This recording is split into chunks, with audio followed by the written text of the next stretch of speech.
Good afternoon. Hello, my name is Scott Redler, Chief Strategic Officer of T3Live.com. Welcome to today's recap. It is Monday, and it was a pretty quiet day.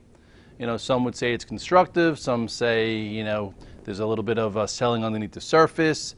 Either way, there was low volume, and there were a few things to do, not many. I'm just going to get right to it. You go right to the chart of the SPX, and you will see that we had probably one of the most narrow ranges of the year. Okay, so the question is, what does that mean? Does it mean that we are digesting higher, which is what we are, considering look where we came from the double bottom you had here from the August 24th lows, the red dog reversal right there, another red dog reversal on the jobs number. Quick move up. Here we digested higher before making another move, and now these 2 little days. So some think we're ready to get a trap where they're going to take us underneath this 2010, 2007, and not give you a chance to get out. Okay, that's, a thought. That's like, saying I got an 11 versus a 6, and it's a trap to double down because I'm only going to get a 5, and he's going to turn over a 4 and then get a 10 and then take my money. But anyway, at this point, the oscillator is like plus 45, which is overbought. We were plus 55, and if they want to keep this going, they can. All they got to do is now get this above 2020, and then your next spot is the 200-day, which is pretty much 10 handles away, which is right there, and then bigger resistance comes in pretty much right into this 2060 zone. Okay, that 2060 zone is pretty much a spot where we broke down from right here. So with all that said, this trade was very fast and furious. We are now on a perch above the prior lower range. How many days do we go sideways? We shall see. Or we'll see. We'll see what tomorrow brings as far as the futures are concerned. You go over some key stocks. Some high beta names woke up today. You have Google that has a really nice chart. The question is it going to do a pre-earnings run? You have a high level flag right here, holding higher after a big move. You have a resistance zone which comes in around 679, 680. If it were to get through that, your next spot is close to 700. Amazon, same kind of thing. I know there's not a lot of volume in these things right now, but if you're short, you don't get your money back. If you started shorting Amazon here, into this resistance, and you didn't cover, and you're still short, because the volume is low, they don't give you money back because of that. Or if you get stopped out through this tomorrow, it could hurt you. But anyway.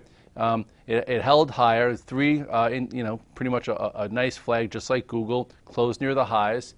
So we'll see if this continues. The next spot is your earnings high. So, it's been under accumulation. Red Dog's rules are you could be long something above the 8 and 21 day for more than just a trade. And, that's sitting above both those moving averages, Amazon and Google.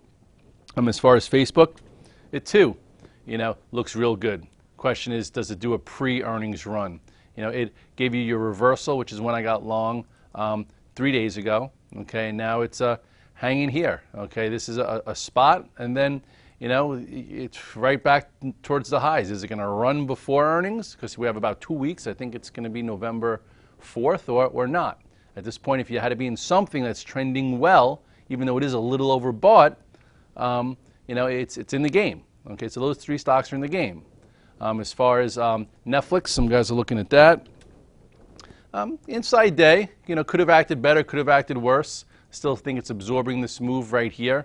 They pretty much got bullied with this red dog reversal on the news that it was increasing their subscriber by a dollar amount, etc. Decent little bull flag. You could be long small if you're anticipating a move over this, or you could wait for the confirmation of it. If it happens to break below this 2-day spot, then you have another spot here, but that would lose some momentum. So we'll see what happens with Netflix.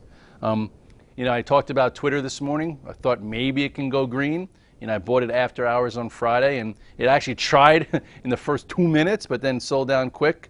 And now it did get a little beat up more than you would have thought. So I think tomorrow will be interesting if they save it. If you look in hindsight from where it went to this spot, you could have used, I guess, Friday's low as your out, and if not, I would say it has to hold somewhere around here in order to be good. Okay, maybe get a red dog reversal around this pivot, this 2860 pivot. I am long small. The best case scenario I think now for this would be, for it to come in and go like that, give you a little red dog reversal, and then rebuild. If it happens to break right through this, you know what? It is what it is. It's Twitter. I'm in a little less than a tier 1. Okay, but we'll see. As far as other names, what happened? Other sectors. Let's go to the IBBs first. IBB still, hasn't really rallied. It's still in this, little bear flag type scenario where you have a pennant here. This was your last real sell signal with this ascending channel here. You did get your double bottom off of this 285, but hasn't really done much. Most other sectors are already back to pretty much up to here. This is where, like, if you look to where the bios were, the IBB at 921 was 358. Okay, where were the spiders on 921? Spies at 921. This is what? This is 917. 921 is actually right around. Where is 921? Hold on. 921 was right here. Hold on one sec. So I'm trying to think. Let me see. So this is the. Oh, okay. I'm trying to figure where the high was before the reversal. The reversal here was on 917. So if you go to IBB 917, that's probably this day. Yeah, that's this day. So the spiders are already back up to here. Okay, this area where it failed, where the bios are all the way down here. So it's either going to play a little catch up to the upside and help and be a tailwind, or all of a sudden starts breaking below this spot and if you get a close below this 297-ish, it's going to not be pretty for this sector, and then that would probably be a catalyst to get lower prices here in the IBB. We all know that this trend has already been broken, that's your active trend, and now it's trying to hold, I guess, this more intermediate trend, etc.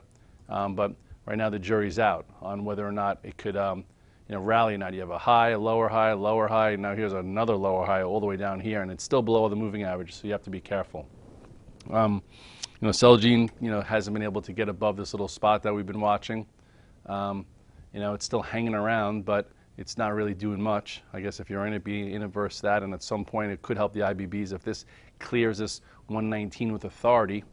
JUNO has been, I don't know if it's got news out there or etc., but this one actually had a nice methodical move. Okay, what do I mean by methodical? I mean that it also came back up here when the bios came back to test the lows. It did not. It held higher. So then you had this tight pattern here with your day one, then it held, and then it cleared this, so that's your methodical long, and then it just flagged right here and gave you a little bit of move above it. So that's what I mean by methodical. Low, held higher when the markets came in, and even the IBBs went lower, showing you some relative strength, and now gave you one trade, digestion, another trade. KITE hasn't done that, but I guess you could put kind of KITE on on your radar. It wasn't strong at all today, but I guess if it holds this spot, there's a small chance that maybe it gets going above this 65 if the market wants to go. I've seen this before. We follow it, so that's why I bought a little bit of this little guy, this ANTH. He came up on a little volume. I wouldn't go nuts with it. If you're not in it now, I wouldn't be buying it after hours, but we'll see what happens. Some kind of link out there about the potential here, and some sales traders like it, etc., but that's why it's on my disclosures. We'll see what happens. Elsewhere, Goldman Sachs was upgraded by Citigroup.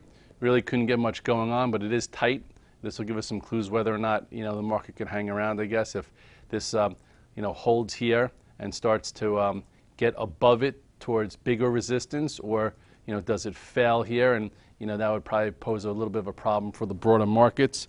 JP Morgan, what are you doing? It's just hanging around. Earnings are after the close tomorrow, so we'll see what happens there. We'll see how it treats it. The bar is very low for bank earnings. So here's that little spot, but look at the size of this resistance in front of it. So here's your support. Oil did go lower today. I wouldn't say it's worrisome. I don't think many people had a huge oil position on, especially on the VTF. If when we were playing oil, when I was long oil, I think I was long it in here. And then I tried it again at that spot, and I got out of it on Friday. So this, you could say, kind of flag resolved to the downside, but it still did hold. I put it there at 15.20. So I guess, you'll see what happens here. It really shouldn't go much lower than this if it's going to, be anything that's decent. Otherwise, it's just right back into the range, and then here's your lower end of the range. So this, small little trend that it started after breaking out above 1520 just came right back to it. It held today 1520, but who knows where it's going to be tomorrow. So that was one of my thoughts, is that oil that kind of held us, held in there last week and kind of led us higher for the week, because it was a dash for trash, and the treasures for trash trade last week with all the oil names. That with oil being down today, is that a precursor that tomorrow we could be down to the next day? But or it could just be rotation, where you saw when oil was strong last week, you had Google resting, Amazon resting, Netflix out of play, Apple, whatever. So, and then you had some money go back to it. So we'll see. I think still it's a very individual, type of trading here. You have, last week I talked about the strength in Under Armour. Still looks like it's ready to take out highs. Showed you guys Nike also, that already did that. A nice little move above highs. Look what happens when you follow the 8-day and the 21-day. It's been above the 8 and 21-day well before most other things in the market. That's why it's back at highs. It's a good rule to follow. Under Armour, what did it do? It kind of reclaimed it right around here. Starbucks, I think, hit a new fresh high too.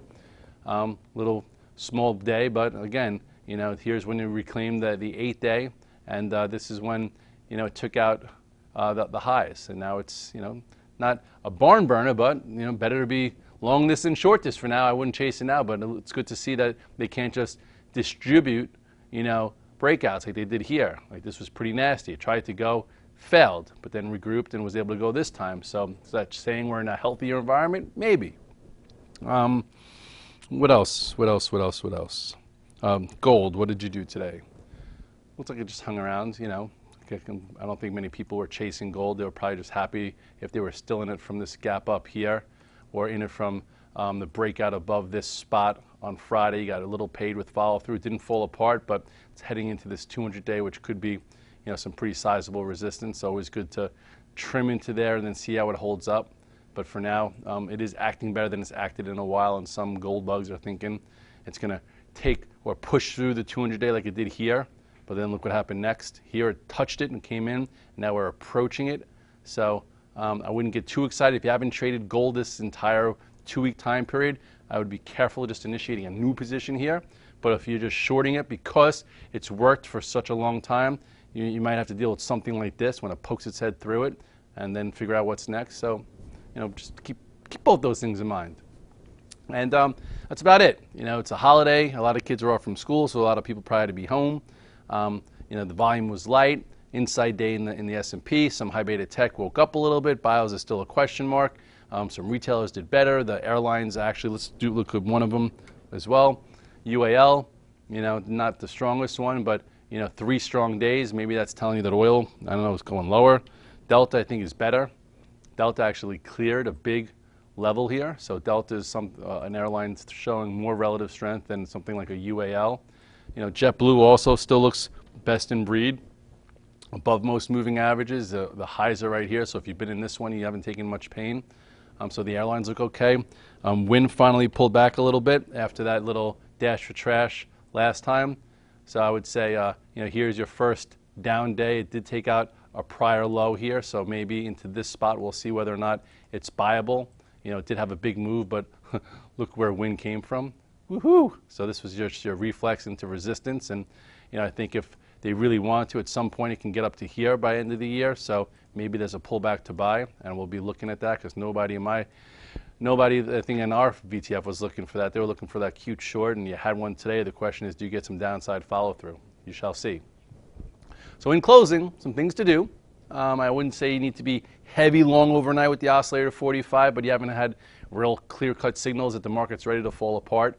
We've had like 6 higher lows in the S&P, and we'll see if we get a close below one of them maybe tomorrow or something. That's a clue that we can come in. But as of right now, this grind, stair-step higher, is still intact, and there are stocks that are in play each day that are giving you more than a one-day move. You're actually getting a few-day move, and we'll see if that continues. Earnings season starts. Banks start on Tuesday, so it could shake things up, and then really, our stocks don't start till Thursday with Netflix, and then you have the following week's Google, and then we'll have Facebook, we'll have Amazon, we'll have Apple, and all those. So while we're talking about Apple, I did come in long Apple, but I didn't take it long just because, with an upgrade like it had from Morgan, couldn't even stay green. So it opened up above a prior high and sold down, so I just kicked it out, and we'll see what's next this point, there's just really nothing going on in this stock, and hopefully after earnings that changes. And at this point, not really anything compelling there besides, you know, some micro trades that probably aren't even worth your time. So with that said, I'll see you tomorrow morning. Have a good night.